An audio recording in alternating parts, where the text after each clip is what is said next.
Hi, my name is Chelsea and this video is for the deep tendon reflexes. Today I am going to be performing that assessment on this patient. Typically this is done to assess the patient's reflexes especially, and it could be done on anybody, but it is a good test to do for patients who are pregnant to rule out preeclampsia as well, which is a complication that's seen in pregnancy. That's basically, it's just hypertension or high blood pressure. So first thing I'm gonna do is I am gonna perform my hand hygiene. I'm gonna come in, introduce myself, let the patient know who I am and what I'll be doing today. I did close the door already to make sure that we have patient privacy. I did my 2 patient identifiers. I am at a DFC, so unfortunately I don't have the hammer tool with me, but I'll go over all of that and simulate everything. I have a pen here. I don't have any nail polish and no jewelry on, and I have my badge and my appropriate attire, my school scrubs.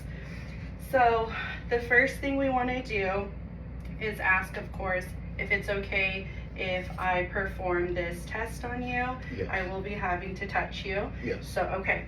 So what we're going to be doing is we're going to be testing the bicep, tricep, the patellar, and also the Achilles. So we want to make sure whenever we're doing the reflex that the patient's extremity is relaxed. So I'm going to start with the bicep first. So you're fine, just stay like that. I'm going to go ahead and feel for the bicep. And if I did have the hammer, I would be using, it looks kind of like a triangle, but for the bicep and tricep, I would be using the pointy part of it. So I found where I'm going to go, and the hand, just relax your hand, okay? And then I would tap.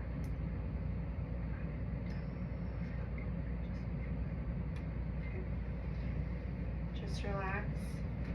I'm going to hold the arm up like this to test the tricep and feel for that tendon right here by the elbow.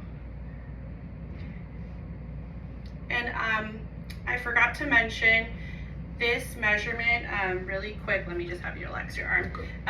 We use a scale from 0 to 4, 0 being absent, 1 being hypoactive and diminished, 2 is normal, 3 is hyperactive, and then 4 would be it would be a sign of clonus or a brisk kind of like jolt. And I'll go over that, but so far his has been normal, and this just tests the reflexes of his upper and lower extremities, or if I were to be seeing a pregnant patient, it would be doing the same thing. So okay, so just relax your arm there. Again, I'm still using the pointy part. That's it, perfect. And I'm going to work my way down. I just want to go right at that indent below the patellar tendon.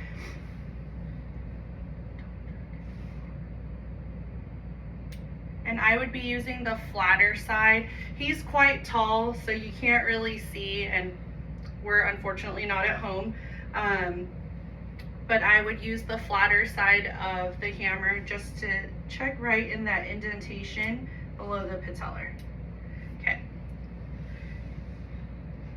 This is going to be kind of challenging, but we would have, if the patient was sitting in a higher setting, I would like the leg to be dangling, just so I know that it's nice and relaxed so that we can elicit that response and test it. Oh, we were able to. Okay, perfect. So what I'm going to do is just have him relax his foot, and I'm going to just test it right behind in his Achilles. And that looks normal. And then the next thing that we want to do to check for the clonus is just kind of holding that foot in a dorsiflexion.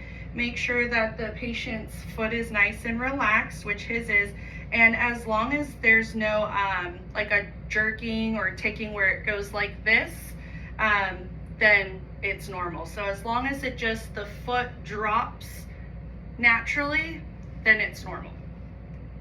So relax, and his dropped. Perfect, so that was normal.